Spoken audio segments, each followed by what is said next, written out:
Hello दोस्तों, मैं हूं दिनेश केवरा। न्यूज़ टाइम पर आपका स्वागत है। भारत के संदर्भ में भारत और चीन। जी हाँ, ब्रह्मा चलानी जो भारत के बहुत प्रसिद्ध डिफेंस और स्ट्रेटजिक एक्सपर्ट हैं, उनका अभी एक बहुत हार्ड हिटिंग एडिटोरियल कॉलम आया है हिंदुस्तान टाइम्स के अंदर।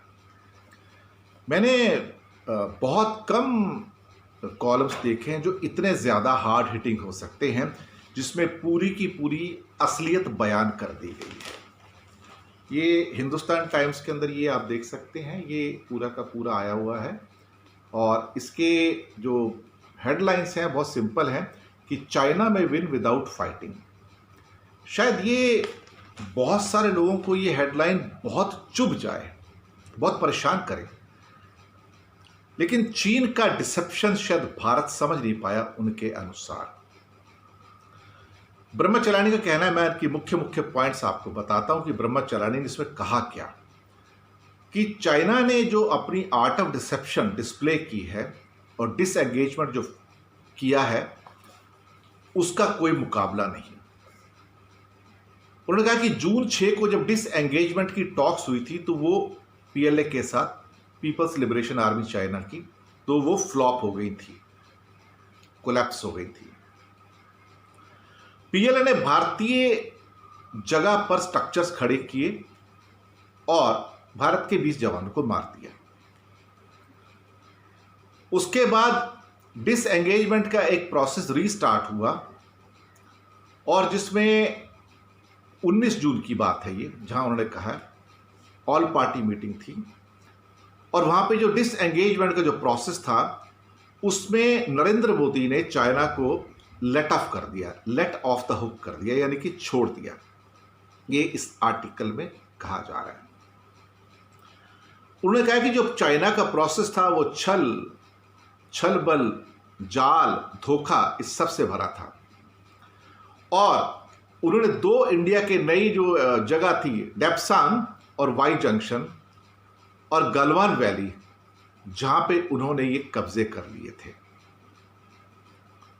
अब ब्रह्मा चलानी का कहना है कि भारत इस टाइम तीसरे डिसएंगेजमेंट सीरीज के अंदर बात कर रहा है और इससे पहले दोनों टॉक्स अबॉर्ट हो चुकी हैं और अभी जो लेटेस्ट साइकिल है, it is being driven politically. अब पॉलिटिकल लेवल में बात करने की कोशिश की जा रही है। 3 जुलाई को लद्दाख का विजिट होता है प्रधानमंत्री मोदी का और वहां पे उन्होंने कुछ टफ वर्ड्स कहे, वहां पे सख्त शब्द कहे।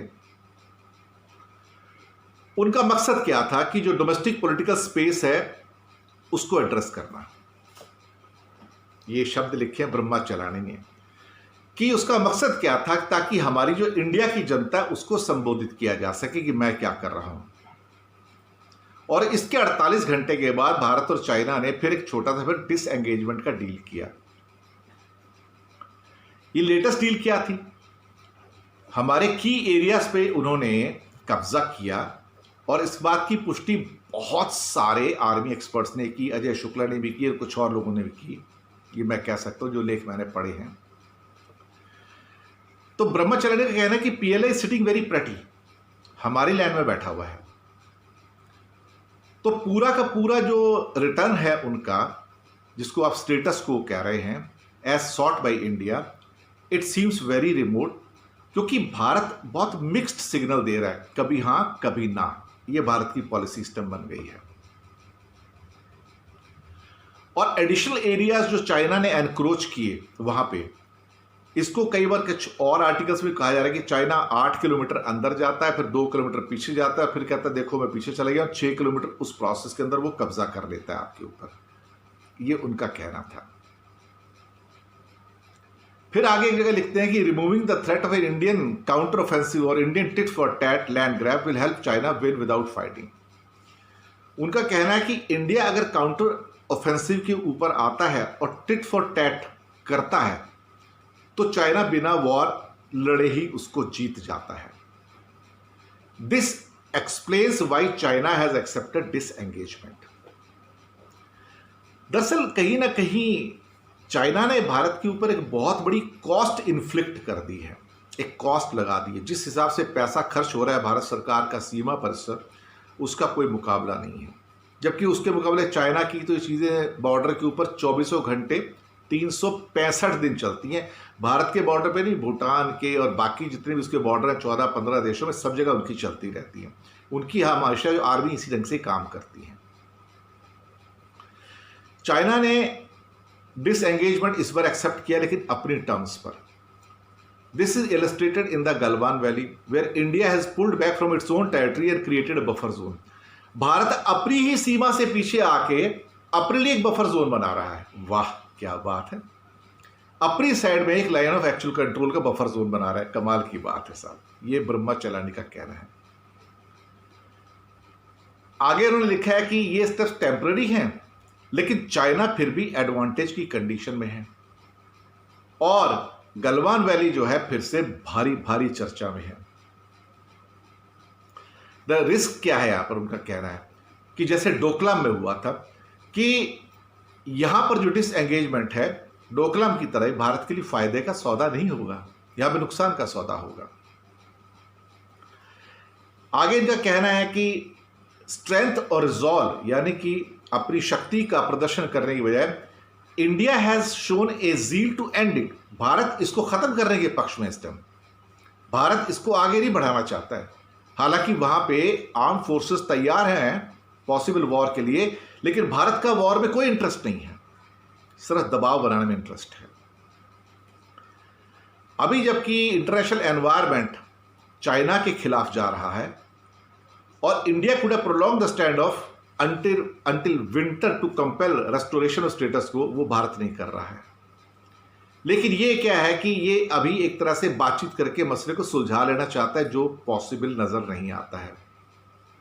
इसका मतलब ये हुआ कि चाइना अपना जो टेरिटोरियल गेन्स है उसके ऊपर होल्ड करेगा and trade the marginal occupied territories for Indian concession, और छोटी मोटी जो कंसेशन है वो इंडिया को दे देगा और बड़े हिस्से में खुद राज करेगा बैठ के।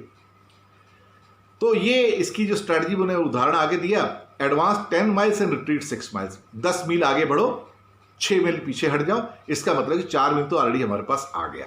ये चाइना की स्ट्रेटजी है। फिर ब्रह्मचलानी लिखते हैं कि far from imposing the military cost, India has shied away even from trade actions against aggressor. कि भारत ने चाइना के खिलाफ कोई एक्शन ही नहीं लिया है। हालांकि कुछ मोबाइल के ऐप्स वगैरह बैन कर दिए हैं, लेकिन उनका कहना यह है कि पब्लिक को शांत करने के लिए सब किए गए हैं, उसके अंदर कोई दम नहीं है, उसमें कोई, जिसे क्या कहा जाता है, without imposing the substantive cost, एक बहुत बड़ी कीमत चाइना को चुकानी पड़ेगी, ऐसा कुछ इंडिया ने नहीं किया है। इवन आज का ही मैं उदाहरण देता हूं आपको कि आज प्रधानमंत्री ने मध्य प्रदेश के रीवा में इंडिया के सबसे बड़े सोलर प्लांट का उद्घाटन किया है। और उद्घाटन करते करते बहुत सारी चीज़ें जो मेरे दिमाग में आई वो ये थी कि ये सारा का सारा सोलर प्लांट चाइना का बना हुआ है, सारे सोलर सेल चाइना से इंपोर्टेड हैं। और साथ में उन्होंने कहा कि करोड़ों करोड़ों एलईडी बल्ब्स भारतीयों को कम पैसे में बांटे गए, तो वो करोड़ों बल्ब भी चाइना के ही थे। ये देखिए, अब ये बातें बाहर अब नहीं निकलेंगी, क्योंकि पहले जैसे कि रविशंकर प्रसाद कहते थे कि 2014 में हमारे पास 20 फैक्ट्री थी मोबाइल की, अब 200 फैक्ट्रियां हैं। अब शायद उन्हें कहने की हिम्मत नहीं होगी कि 180 फैक्ट्रियां जो आई हैं ये चाइना की हैं। चाहे वो ओप्पो है, चाहे वन प्लस है, चाहे एमआई है, चाहे वीवो है, चाहे कोई और है, ये सारी फैक्ट्रियां चाइना की। अब शायद रविशंकर प्रसाद जी ये नहीं कहेंगे कि ये हमारी 200 मोबाइल फैक्ट्रियां आ गई, क्योंकि ये सारी फैक्ट्रियां चाइना की हैं, बाकी तो कोई फैक्ट्री है ही नहीं। और तो और हमारी तो कंडीशन है कि जो हमारे पास जो एप्पल फ़ोन आते हैं, आईफोन आते हैं, वो भी चाइना के बने हुए हैं। अब आप क्या कर सकते हैं। खैर, ब्रह्मचलानी का कहना है कि 1967 में जो वॉर हुई थी इंडिया चाइना की छोटी, वहां पे India had given China a bloody nose, कि काफ़ी चाइना का नुकसान हुआ था। इंडिया के 60-70 जवानों की मौत हुई थी, लेकिन चाइना के करीब 300-400 जवान उसमें मारे गए थे, क्योंकि वो वॉर थी वहां पे, उस एरिया में, नाथुला एरिया में। अभी भी जो सोल्जर्स हैं, जो आर्मी है, उसने बहुत अच्छा काम किया है, लेकिन जो हमारी पॉलिसी है फ्लिप फ्लॉप की चाइना के प्रति, उसने हमें कमजोर कर दिया है। आगे लिखते हैं, bite by bite China has been nibbling away at India's border land even at successive Indian PMs sought to appease it. लगातार भारत के अलग अलग प्रधानमंत्री सिर्फ देखते रह गए और चाइना धीरे धीरे हमारे लैंड के अंदर आता गया आता गया आता गया। बल्कि कई तो जो चरवाहे हैं वो लद्दाख के जो भेड़ें चराते हैं वो तो कहते हैं कि इवन लद्दाख का जो तुम्हारा लेह है वहाँ से चाइना कुछ ही मील की दूरी पर रह गया। अभी कुछ ही मील चले तो सीधे सीधा लद्दाख में आ जाएगा, वो लेह में आ जाएगा।